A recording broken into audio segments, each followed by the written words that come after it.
ভারতে মুসলমানদের উপর সংখ্যালঘু নির্যাতন হচ্ছে। মসজিদের মধ্যে 4 জন মুসলমানকে গুলি করে হত্যা করা হয়েছে। অসংখ্য মসজিদকে দাবি করা হচ্ছে এখানে আগে মন্দির ছিল, আর সেই মসজিদকে জোরপূর্বক দখল করা হচ্ছে। এমনকি আমেরিকার প্রেসিডেন্ট ডোনাল্ড ট্রাম্প পর্যন্ত মনে করতেছে যে এখানে হিন্দুদের কোনো অবস্থা নাই, কোনো থাকার জায়গা নাই, দেখার কেউ নাই। এটি হচ্ছে ইহুদিদের থেকে কপি। বাংলাদেশে হিন্দুদেরকেও ওপেন গণহত্যা চলতেছে, নাউজুবিল্লাহ, ডাহা মিথ্যা কথা। ইসকন চায় বাংলাদেশের হিন্দুদেরকে নির্যাতিত দেখিয়ে এই বাংলাদেশকে অখণ্ড ভারতের অন্তর্ভুক্ত করতে। ভারত সরকার বিবৃতি দিচ্ছে তাকে কেন গ্রেফতার করা হলো, কিন্তু ভারত সরকার এটা বিবৃতি দিতে পারলো না যে একজন আইনজীবীকে কেন হত্যা করা হলো। 1947-এ যখন ভারত ভাগ হয়, পূর্ব পাকিস্তান এবং পশ্চিম পাকিস্তান তৈরি হয়, 1947-এ 190 বছরের ব্রিটিশ বিরোধী জেহাদের ফলে তখন অসংখ্য মুসলমান ভারত থেকে হিজরত করে পাকিস্তানে আশ্রয় নেয়। আপনাদের রংপুরের সৈয়দপুরের বিহারিরা মুহাজির, বিহার থেকে হিজরত করে বাংলাদেশে এসেছে মুসলমানদের একটা আলাদা ভূখণ্ড মনে করে। আর এই মুহাজিরদের সংখ্যা সবচেয়ে বেশি ছিল পশ্চিম পাকিস্তানে। পাঞ্জাব থেকে, উত্তরপ্রদেশ থেকে, দিল্লি থেকে লক্ষ লক্ষ মুসলমান হিজরত করেছে। তো হিজরত করার পর আপনারা পাকিস্তান স্বাধীন দেশ পেয়েছেন, বাংলাদেশ স্বাধীন দেশ পেয়েছেন, আর কয়েক কোটি মুসলমান ভারতে থেকে গেছে। আপনি যদি মনে করেন যে আমার বাংলাদেশে আমি স্বাধীন আছি, এটি আমার জন্য যথেষ্ট, পাকিস্তানের মুসলমানেরা যদি মনে করে আমি পাকিস্তানে স্বাধীন আছি, এটি আমার জন্য যথেষ্ট, তাহলে এর চেয়ে বড় মুনাফিকি পৃথিবীতে আর হবে না। আপনারা যে আপনাদের ভাইদেরকে ভারতে ছেড়ে এসেছেন, তাদেরকে মুক্ত করতে হবে না? ভারত যে বলতেছে বাংলাদেশে সংখ্যালঘু নির্যাতন হচ্ছে, আসলে সংখ্যালঘু নির্যাতন কোথায় হচ্ছে? ভারতে হচ্ছে। ভারতে মুসলমানদের উপর সংখ্যালঘু নির্যাতন হচ্ছে। মসজিদের মধ্যে 4 জন মুসলমানকে গুলি করে হত্যা করা হয়েছে। অসংখ্য মসজিদকে দাবি করা হচ্ছে এখানে আগে মন্দির ছিল, আর সেই মসজিদকে জোরপূর্বক দখল করা হচ্ছে। তাহলে আপনার চিন্তা পাল্টিয়ে দিতে হবে, আপনাদের সন্তানদের চিন্তা, নিয়ত পাল্টিয়ে দিতে হবে। নিয়ত পরিবর্তন হবে, ভিশনারি লিডার হবে, নেতৃত্ব দেওয়া শিখবে। যদি আপনার সন্তানেরা, বাংলাদেশের ছাত্ররা যদি মনে করে শুধু বাংলাদেশকে বাঁচাবো, তাহলে আমও যাবে, ছালাও যাবে, বাংলাদেশও বাঁচবে না, কিছুই বাঁচবে না। আর যদি বাংলাদেশের মানুষেরা মনে করে যে বাংলাদেশ তো বাঁচাবো বাঁচাবো, ভারতে অত্যাচারিত মাজলুম মুসলমানদেরকেও বাঁচাবো ইনশাআল্লাহ, তাহলে আপনি ভিশনারি লিডার হয়ে গেলেন, আপনি নেতা হয়ে গেলেন। আপনার লক্ষ্য দূরদৃষ্টি সম্পন্ন। যেই দিন আপনার লক্ষ্য এরকম হয়ে যাবে, আপনার বাংলাদেশও বাঁচবে, ভারতের মুসলমানেরাও বাঁচবে। আর এটি অসম্ভব কিছু নয়, এটি অকল্পনীয় অবাস্তব কিছু নয়। আল্লাহ সুবহানাহু ওয়া তাআলা চাইলে তারা যেই গেরুয়া পতাকা চট্টগ্রামে বাংলাদেশের পতাকার উপর উড়িয়েছে, তার বিপরীতে আল্লাহ চাইলে ওই চট্টগ্রাম থেকেই ইসলামের পতাকা দিল্লি থেকে স্থাপিত হবে। আল্লাহর ইচ্ছা, কিন্তু নিয়ত রাখতে হবে, কল্পনা রাখতে হবে, ভিশনারি লিডার হতে হবে। শুধু আমি আমার বাংলাদেশকে বাঁচাবো না, ভারতে থাকা মুসলমানদের উপরও আমাদের হক আছে, তারাও, তাদের উপরও, আমাদের নিকটে তাদের হক আছে যে আমরা তাদের জন্য কিছু করব। এবং এই স্ট্র্যাটেজি শুধু মুসলমানদের ব্যক্তিগত স্ট্র্যাটেজি হলে হবে না, রাষ্ট্রের স্ট্র্যাটেজি হতে হবে। ভারত যেমন বাংলাদেশ রাষ্ট্রকে বলতেছে তোমার এখানে সংখ্যালঘু নির্যাতন হচ্ছে, বাংলাদেশ রাষ্ট্রকে বলতে হবে আমার এখানে নয়, তোমার ওখানে সংখ্যালঘু নির্যাতন হচ্ছে। যে বর্তমানে বাংলাদেশে যে সমস্যা চলতেছে, ইসকন চলছে না, এখান থেকে আমার এবং আপনার শিক্ষা আছে। এই সমস্যা থেকে আমার এবং আপনার শিক্ষা আছে। এই সমস্যা থেকে আমার এবং আপনার শিক্ষা কি? ইসকন নামক যে সংগঠন বর্তমান বাংলাদেশে চলমান আছে, এই ইসকন মূলত হিন্দু ধর্মীয় শ্রী চৈতন্যের মতবাদকে প্রমোট করে, যেটিকে বলা হয় বৈষ্ণব শাখা, হিন্দু ধর্মের বৈষ্ণব শাখা। আর শ্রী চৈতন্যকে কেউ বলে যে তিনি নিজে শ্রীকৃষ্ণ, আর কেউ বলে যে শ্রী চৈতন্য মূলত শ্রীকৃষ্ণের ভক্ত ছিলেন। তো এই ধারাটার মূল বক্তব্য কি? এই ধারাটার শ্রী চৈতন্যের মূল বক্তব্য হচ্ছে হিন্দুদের মধ্যে যে জাতপাতের ভেদাভেদ আছে, হিন্দুদের মধ্যে জাতপাতের ভেদাভেদ আছে, ব্রাহ্মণ, ক্ষত্রিয়, শূদ্র, এরকম 4টে ভাগে তারা বিভক্ত। তার মধ্যে সবচেয়ে সম্মানিত অংশটা হচ্ছে ব্রাহ্মণ, যারা তাদের দাবি অনুযায়ী তাদের ভগবানের মাথা থেকে সৃষ্টি হয়েছে, নাউজুবিল্লাহ। তো এই নিম্নবর্ণের হিন্দুদের কোনো অধিকার হিন্দু সমাজে ছিল না, ফলত নিম্নবর্ণের হিন্দুরা দলে দলে ইসলাম গ্রহণ করেছে। কেননা ইসলামের সবাই সমান, ইসলামে কোনো জাত নাই, পাত নাই, কালার নাই, রং নাই, বর্ণ নাই, ভাষা নাই, কিছু নাই। ইন্না আবাকুম ওয়াহিদ ওয়া ইন্না রাব্বাকুম ওয়াহিদ ইয়া আইয়ুহান নাসু উবুদু রাব্বাকুমুল্লাযী খালাকাকুম মিন নাফসিন ওয়াহিদা। তোমাদের পিতা এক, তোমাদের রব এক। জো বাইডেনের পিতা, নরেন্দ্র মোদীর পিতা, ডক্টর ইউনূসের পিতা একজনই, আদম আলাইহিস সালাতু ওয়াস সালাম। তো ইসলামের সবাই সমান, এখানে কোনো জাতপাত নাই, রং বর্ণ কিছু নাই। তো এই জন্য নিম্ন বর্ণের হিন্দুরা দলে দলে ইসলাম গ্রহণ করেছে। নিম্ন বর্ণের হিন্দুদেরকে ইসলাম থেকে ঠেকাতে, নিম্ন বর্ণের হিন্দুদেরকে পাওয়ারফুল করার জন্য, হিন্দু সমাজে তাদের একটা জায়গা তৈরি করার জন্য শ্রী চৈতন্যের মতবাদের আবির্ভাব হয়, যেটিকে হিন্দু ধর্মের বৈষ্ণব শাখা বলে। এটিকে নিয়ে কাজ করে ইসকন। এই জন্য ইসকনের বড় বড় মন্দিরগুলো নিম্ন বর্ণের হিন্দুরা যেখানে বেশি থাকে ওখানে আছে। ঢাকার স্বামীবাগ পুরোটা মেথরপট্টি, ওই মেথরপট্টির মধ্যে স্বামীবাগের সবচেয়ে বড় ইসকন মন্দির সেখানে নির্মিত। সিলেটের চা বাগানের শ্রমিকরা নিম্নবর্ণের হিন্দু, ওই সিলেটের চা বাগানের শ্রমিকদের মধ্যে ইসকন খুবই শক্তিশালী। বাংলাদেশের রাষ্ট্রপক্ষের আইনজীবী সাইফুল ইসলাম আলিফ ভাইকে মেথরপট্টিতে হত্যা করা হয়েছে, কেননা মেথরপট্টিতে ইসকন সবচেয়ে শক্তিশালী। নিম্নবর্ণের হিন্দুদের নিয়ে ইসকন কাজ করে। আর ইসকনের কাজ কি? ইসকনের মূল টার্গেট কি? ইহুদিরা ইসরায়েল কিভাবে প্রতিষ্ঠা করেছে? ইহুদিরা ইসরায়েল প্রতিষ্ঠা করেছে কাঁদতে কাঁদতে, মায়া কান্না দিয়ে। আপনার মনে হয় যে আমেরিকা মুসলমানের শত্রু, তাই ইসরায়েলকে টাকা পয়সা, ধন সম্পদ, অর্থ, অস্ত্র দেয় না। মুসলমানের শত্রুতার কারণে যতটা না দেয় তার চেয়ে বেশি দেয় এই মনে করে যে এরা হচ্ছে অসহায়, এদের থাকার জায়গা নাই, এদের দেখার কেউ নাই। আর এই অসহায়ত্বটা তৈরি করেছে ইহুদিরা। হলোকাস্ট, হিটলার হলোকাস্টে ইহুদিদেরকে হত্যা করেছিল, ওই এক ঘটনা বিক্রি করে এখন পর্যন্ত ইহুদিরা চলতেছে যে আমাদের পৃথিবীতে থাকার জায়গা নাই, আমরা কই যাব, আমাদের একটা দেশ দরকার, আমাদের মেরে ফেলে দিল, হিটলার আমাদের ধ্বংস করে দিল, dot dot dot dot dot, অসংখ্য কিছু। ঠিক ওই থিওরিটা ইসকন কপি করেছে, যে বাংলাদেশে দেখাতে হবে যেন হিন্দুরা ধ্বংস হয়ে গেল। বাংলাদেশে হিন্দুদেরকে ওপেন গণহত্যা চলতেছে, নাউজুবিল্লাহ, ডাহা মিথ্যা কথা। কিন্তু এটা তারা দেখাতে সক্ষম হচ্ছে ভারতের মিডিয়া ওপেন করলে। এমনকি আমেরিকার প্রেসিডেন্ট ডোনাল্ড ট্রাম্প পর্যন্ত মনে করতেছে যে এখানে হিন্দুদের কোনো অবস্থা নাই, কোনো থাকার জায়গা নাই, দেখার কেউ নাই। এটি হচ্ছে ইহুদিদের থেকে কপি। তো ইহুদিরা হিটলারের হত্যাকে বিক্রি করে ইসরায়েল তৈরি করে নিয়েছে ফিলিস্তিনের মধ্যে। ইসকনের টার্গেট কি? ইসকন চায় বাংলাদেশের হিন্দুদেরকে নির্যাতিত দেখিয়ে এই বাংলাদেশকে অখণ্ড ভারতের অন্তর্ভুক্ত করতে,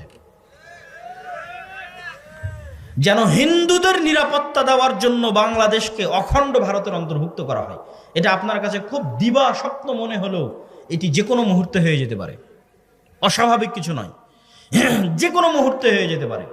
যেখানে আমরা চোখের সামনে দেখতে পাচ্ছি এই দেশে কোনো হিন্দু নির্যাতন নাই, সেখানে আমরাই চোখের সামনে দেখতেছি ভারতের মিডিয়াতে প্রচার করা হচ্ছে যে বাংলাদেশে হিন্দুরা ধ্বংস হয়ে যাচ্ছে। ভারত সরকার বিবৃতি দিচ্ছে তাকে কেন গ্রেফতার করা হলো, কিন্তু ভারত সরকার এটা বিবৃতি দিতে পারলো না যে একজন আইনজীবীকে কেন হত্যা করা হলো। আপনি কল্পনা করেন, আজকে যদি ভারতের মাটিতে মুসলমানেরা দিল্লির হাইকোর্টে কোনো হিন্দু রাষ্ট্রপক্ষের আইনজীবীকে হত্যা করতো, আজকে ভারতে কি হতো? আজকে যদি ভারতে মুসলমানেরা দিল্লির হাইকোর্টের কোন রাষ্ট্রপক্ষের আইনজীবীকে হত্যা করতো, আজকে ভারতে কি হতো? বাংলাদেশ থেকে পর্যন্ত বাংলাদেশের সরকার নিন্দা প্রতিবাদ বিবৃতি দিত। আর অন্যান্য মুসলমানদের সংগঠন তো আছে, তারা তো বিবৃতি দেওয়ার জন্য আরো এক ধাপ রেডি আছে যে হ্যাঁ আমরা নিন্দা বিবৃতি দিব। কিন্তু আজ বাংলাদেশের রাষ্ট্রপক্ষের আইনজীবী হত্যা করা হলো, কিন্তু মুসলমানের লাশ কত সস্তা, কত সহজ আপনার চোখের সামনে ঘটতেছে, আমার চোখের সামনে ঘটতেছে যে মুসলমানের লাশ কত সস্তা, কত সহজ, যে একজন মানুষ মারা গেল, অন্যায়ভাবে হত্যা করা হলো, সেটি নিয়ে কোনো বিবৃতি নাই। কিন্তু কেন একজনকে গ্রেফতার করা হলো সেটি নিয়ে বিবৃতি আছে। এই জন্য আপনাকে বুঝতে হবে যে আপনি যদি দিনের উপর কট্টর না হন, বাঁচার রাস্তা নাই। বাংলাদেশের স্বাধীনতার রাস্তা নাই যদি বাংলাদেশ দিনের উপর কট্টর না হয়। সম্মানিত উপস্থিতি, তাহলে এই যে বর্তমান যে ষড়যন্ত্র চলতেছে বাংলাদেশকে নিয়ে, এটি স্থায়ী ষড়যন্ত্র। এইটির থেকে বাংলাদেশের মুসলমানেরা কিভাবে বের হবে? আপনারা, আপনাদের সন্তানেরা কিভাবে বের হবে? আপনি যদি লক্ষ্য উদ্দেশ্য রাখেন ছোট, তাহলে আজীবন ডিফেন্স করতে হবে, ডিফেন্স করতে করতে দিন শেষ হয়ে যাবে। আর যদি লক্ষ্য উদ্দেশ্য রাখেন বড়, তাহলে আপনার চিন্তা চেতনা হবে বড়। আল্লাহর নবী মক্কা থেকে হিজরত করে এই অংশটুকু না শুনে কেউ উঠে যাবেন না, এটি বলে বক্তব্য শেষ করে দেব। আল্লাহর নবী যখন মক্কা থেকে হিজরত করে মদিনায় গেলেন, তখন যদি আল্লাহর নবী ভাবতেন মদিনায় এসেছি, ভালো আছি, মক্কায় মুসলমানেরা মরে কি বাঁচুক, দেখে লাভ আছে, দরকার নাই দেখার, এটা তিনি ভেবেছেন? তিনি ভাবেননি। তিনি মদিনায় আসার পর তিনি ছিলেন ভিশনারি লিডার। তিনি মদিনায় আসার পর তার লক্ষ্য ছিল কিভাবে তিনি মক্কা বিজয় করবেন। মক্কায় থেকে যাওয়া মুসলমানদের জীবনের নিরাপত্তা তিনি কিভাবে দিবেন। আমাদের দেশে রাজনীতি মানে গণতন্ত্র, অথবা অন্য দেশে রাজনীতি মানে সমাজতন্ত্র, অন্য কোথাও রাজনীতি মানে আরো অনেক কিছু dot dot dot dot dot. তো ইসলাম আসলে কিভাবে রাষ্ট্র ক্ষমতাকে দেখতে চায়, ইসলাম কিভাবে রাষ্ট্র ক্ষমতায় যেতে পারে, এই বিষয়ের ধারণা এখন আপনি যতটা মনোযোগ দিয়ে শুনতে পারবেন, আর কোনোদিন আর কখনো অতটা মনোযোগ দিয়ে শুনতেও পারবেন না, বুঝতেও পারবেন না। তো ইসলামের রাজনৈতিক ধ্যান ধারণা বা রাষ্ট্র ব্যবস্থার একমাত্র নাম হচ্ছে খেলাফা। কি বলেন তো? খেলাফা, খেলাফতি রাষ্ট্র ব্যবস্থা। খেলাফা যেন প্রতিষ্ঠা না হয় তার জন্যই গণতন্ত্র তৈরি করা হয়েছে। খেলাফা যেন প্রতিষ্ঠিত না হয় তার জন্যই সমাজতন্ত্র তৈরি করা হয়েছে। খেলাফা যেন প্রতিষ্ঠিত না হয় তার জন্যই ধর্মনিরপেক্ষ মতবাদ প্রতিষ্ঠা করা হয়েছে।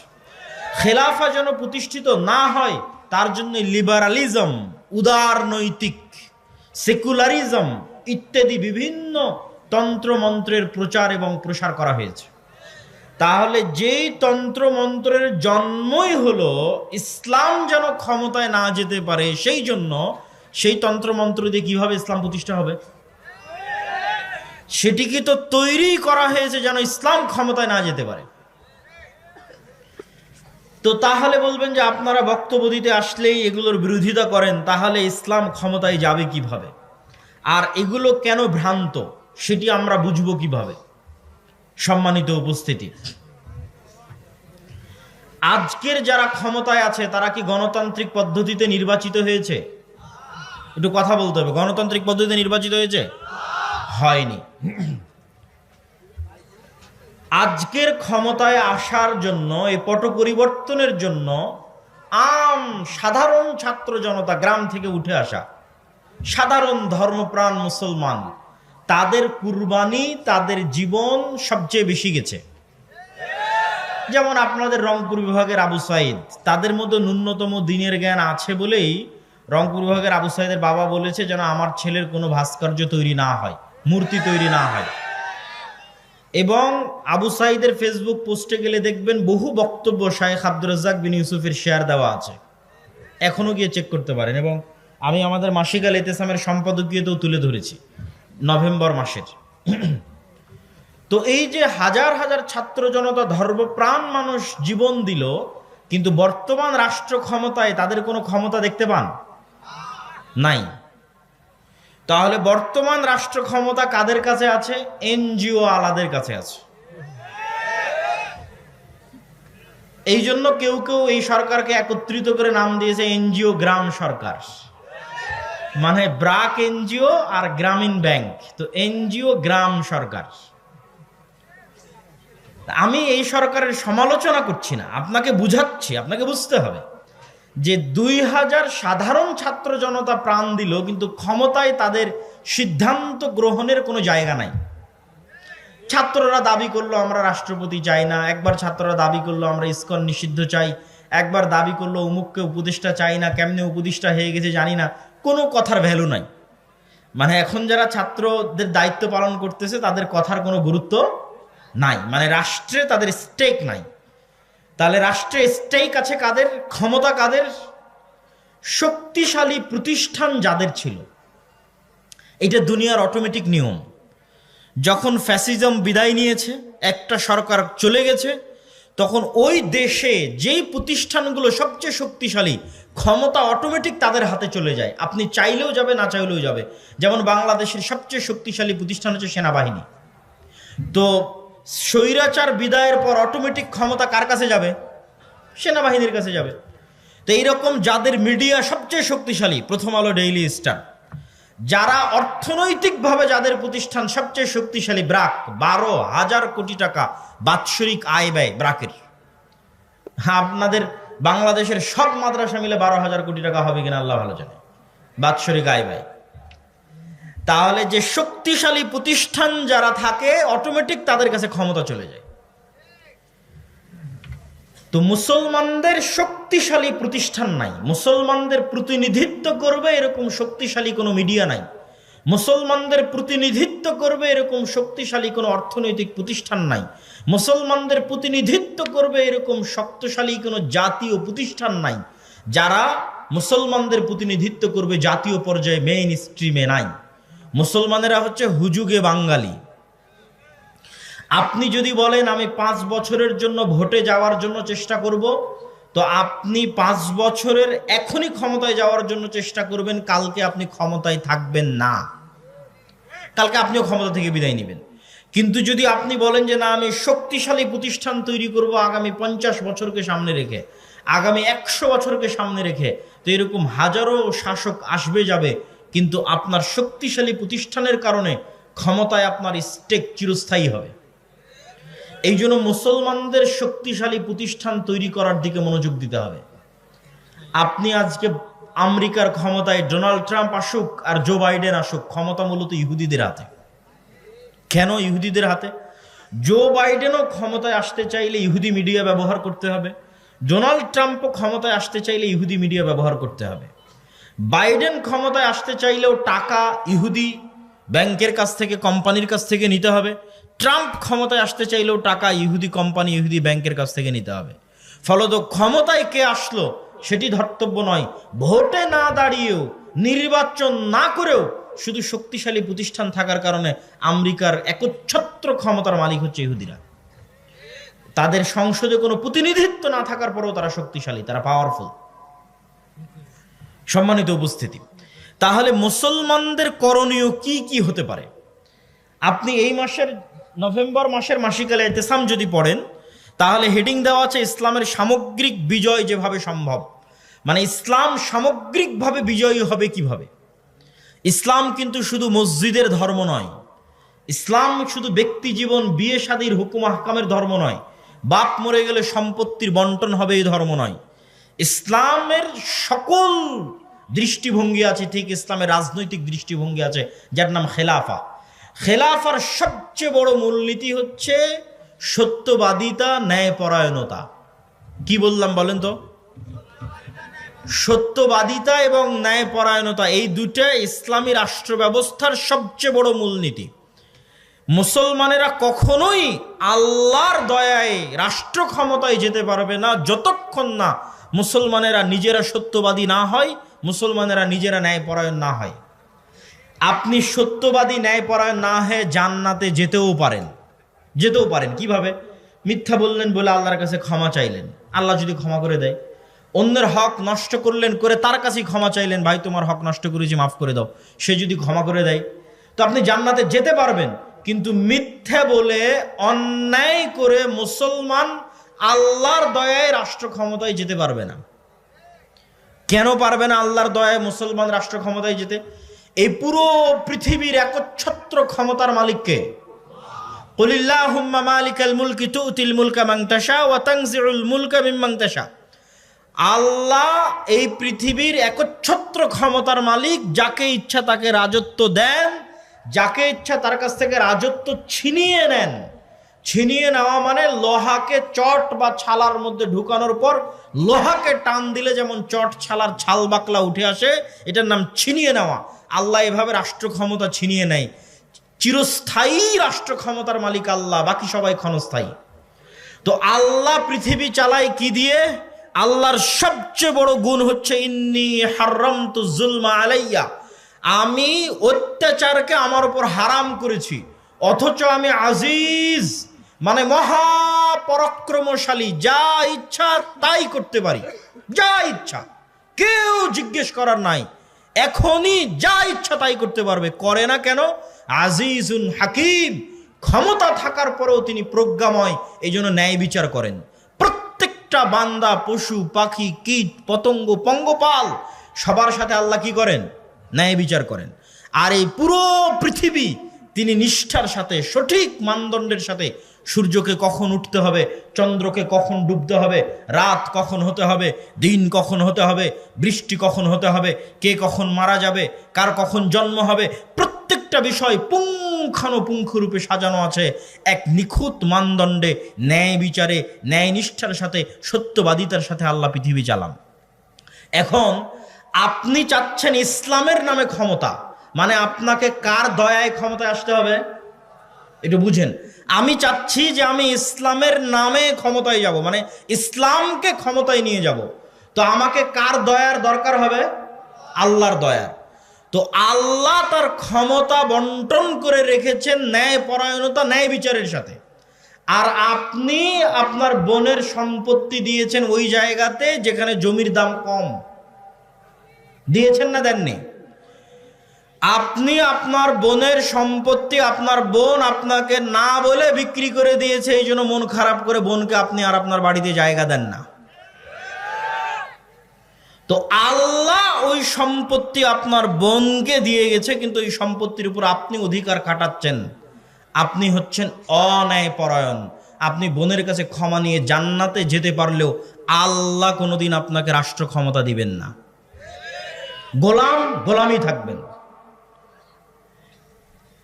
অসংখ্য পদে পদে মুসলমানেরা রাষ্ট্র ক্ষমতায় যেতে পারছে না কেন? মুসলমানেরা মনে করেছে আমি বাহ্যিক যে ইবাদতগুলো আছে, বাহ্যিক ইবাদতগুলো দিয়ে মানুষকে ফাঁকি দিব, আল্লাহকে ফাঁকি দিব। এর নাম মুনাফিকি। এর নাম কি? মুনাফিকি। বাহ্যিক ইবাদত কি? সালাত, সিয়াম, হজ, যাকাত, এগুলো বাহ্যিক ইবাদত। সে আসলে চোর, সে আসলে মিথ্যুক, সে আসলে বাটপার, কিন্তু সেই বাহ্যিক ইবাদত দিয়ে তার মুনাফিকি ঢাকতে চায়। রাসূলুল্লাহ সাল্লাল্লাহু আলাইহি ওয়াসাল্লাম বলেছেন, আরবাউন মান কুন্না ফিহ, চারটা বৈশিষ্ট্য যার মধ্যে থাকবে, মুনাফিকান খালিসা, সে নিখুঁত মুনাফিক। এক, ইদা হাদ্দাসা কাযাবা, কথা বললে মিথ্যা বলে, ওয়া ইদা ওয়াদা আখলাফা, ওয়াদা করলে ভঙ্গ করে, ওয়া ইদা তুমিনা খানা, আমানত রাখা হলে খেয়ানত করে। আমানত কি?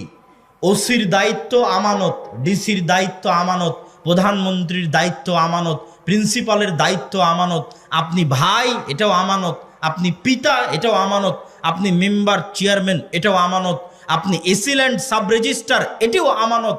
এই প্রত্যেকটা দায়িত্ব হচ্ছে আমানত। আমানতের খেয়ানত করে, এরা হচ্ছে খাঁটি মুনাফিক। তো এই যে খাঁটি মুনাফিক, এই মুনাফিকিটা ঢাকতে ও হজ করতে যায়। বুঝেননি মনে হয় আমার কথা?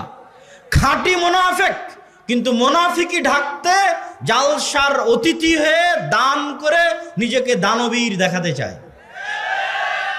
করেনি, প্রশ্ন ফাঁস করে বলছে আমি এই টাকা আল্লাহর রাস্তায় দান করলাম। আমরা আলেম সমাজ ব্যর্থ, বুঝাতে পারিনি যে ইসলাম কাকে বলে, এটা বুঝাতে পারিনি। সে মনে করে নিয়েছে ইসলাম মানে আমি সালাত আদায় করলাম, আমি হজ পালন করলাম, আমি সিয়াম পালন করলাম, বাহ্যিক আমল ঠিক তো আমি ঠিক, কিন্তু ও তো মুনাফিক। আল্লাহর নবী বলছেন মুনাফিক। তাকে যে দায়িত্ব দেওয়া হয়েছে দায়িত্ব খেয়ানত করেছে, কিন্তু সেই মুনাফিকি ঢাকতে ও নিজেকে দানবীর দেখিয়েছে। মুনাফিকি ঢাকতে মানুষের সামনে বলেছে আমি তাহাজ্জুদের সালাত আদায় করি। তো এই ধরনের দুই নম্বরই, বাটপারি, অন্যায়কারী, দুর্নীতিবাজদের আল্লাহ কখনোই তার দয়ায় রাষ্ট্র ক্ষমতা দিবেন না। মুসলমানেরা যদি বলে গোলাম থাকবো না, ক্ষমতা চাই, তাহলে প্রথমত সত্যবাদী হতে হবে, ন্যায় পরায়ণ হতে হবে, আল্লাহর নবীর মতো। মুহাম্মদ সাল্লাল্লাহু আলাইহি ওয়াসাল্লাম মক্কায় অন্য কোনো কিছুর জন্য প্রসিদ্ধ ছিলেন না, সত্যবাদিতার জন্য প্রসিদ্ধ ছিলেন, আমানতদারিতার জন্য প্রসিদ্ধ ছিলেন, ন্যায় পরায়ণতার জন্য প্রসিদ্ধ ছিলেন।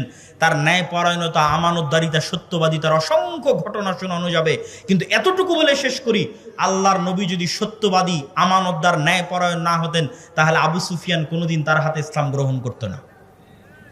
আবু সুফিয়ান আল্লাহর নবীর চিরশত্রু, কিন্তু আবু সুফিয়ান জানে যে মুহাম্মদ সাল্লাল্লাহু আলাইহি ওয়াসাল্লাম সত্যবাদী। আবু সুফিয়ান জানে যে মুহাম্মদ সাল্লাল্লাহু আলাইহি ওয়াসাল্লাম ন্যায়পরায়ণ। সম্মানিত উপস্থিতি, তাহলে মুসলমানেরা যদি চায় রাষ্ট্র ক্ষমতায় যেতে, এক, ব্যক্তিগত জীবনে সত্যবাদী হতে হবে, ন্যায়পরায়ণ হতে হবে। ন্যায়পরায়ণ হওয়া খুবই কঠিন। বহু সালাফে সালিহিন বিবাহ করেননি, স্ত্রীর সাথে ন্যায়পরায়ণতা করতে পারবেন না এই ভয়ে। জিজ্ঞেস করেন আপনি নিজেকে, আমি নিজেকে যদি জিজ্ঞেস করি, প্রত্যেকটা মানুষ যদি নিজেকে জিজ্ঞেস করে সে তার স্ত্রীর সাথে ন্যায়পরায়ণ কিনা, উত্তর দিতে পারবে না সে ন্যায়পরায়ণ কিনা। স্ত্রীর সাথে ন্যায়পরায়ণ কিনা এই হিসাব দিতে কিয়ামতের মাঠে ফেঁসে যাবেন আপনি। বোনের সাথে ন্যায় বিচার করেছেন কিনা এই হিসাব দিতে কিয়ামতের মাঠে ফেঁসে যাবেন। আমরা বাঙালিরা আমাদের প্রত্যেকটা ধাপে ধাপে চরম দুর্নীতিবাজ। প্রত্যেকটা AC land sub registrar, 90% AC land sub registrar, OC, DC, নামাজি, আল্লাহওয়ালা, হাজি, উমরাকারী, কিন্তু নিজ নিজ দায়িত্বে আমানতের খেয়ানতকারী, মানে সব মুনাফিক। মুনাফিকি ঢাকতে বাহ্যিক ইবাদতগুলো করছে। এরা আজীবন গোলাম থাকবে, এদের পরবর্তী প্রজন্ম গোলাম থাকবে। স্বাধীন হতে চাইলে, মুক্ত হতে চাইলে ন্যায় বিচারক হতে হবে, সত্যবাদী হতে হবে, ন্যায়পরায়ণ হতে হবে, তাহলে স্বাধীন হবে, বাংলাদেশ স্বাধীন হবে। 3 নাম্বার, ইসলামকে যদি রাষ্ট্র ক্ষমতায় নিয়ে যেতে চান, তাহলে মুসলমানদেরকে তাদের কলোনিয়াল মাইন্ড সেট আপ, 190 বছর ব্রিটিশদের অধীনে আমরা যে গোলামির জীবনযাপন করেছি, এই কলোনিয়াল মাইন্ড সেট আপ থেকে বের হয়ে এসে আপনাকে কট্টর হতে হবে নিজের দিনের উপর। নিজের দিনের উপর কট্টর হতে কেন বললাম? সারা পৃথিবী তার দিনের উপর কট্টর হচ্ছে, সারা পৃথিবী। আপনি ইহুদিদেরকে দেখেন, তারা তাদের দিনের উপর শতভাগ কট্টর, পৃথিবীর কাউকে পরোয়া করে না, কোনো কম্প্রোমাইজ নাই, তার দিন সে পালন করবে।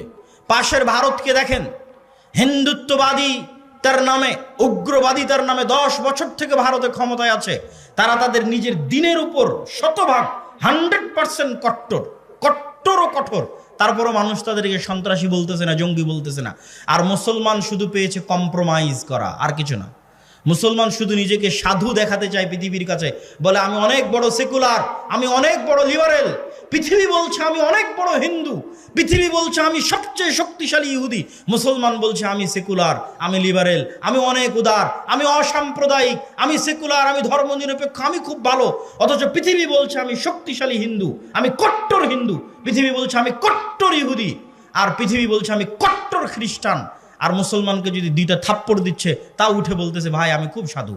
ওকে যদি হত্যা করছে, তাও বলছে আমি খুব সাধু, আমি সেকুলার, আমি লিবারেল। এই কম্প্রোমাইজ করে স্বাধীনতা টিকবে না।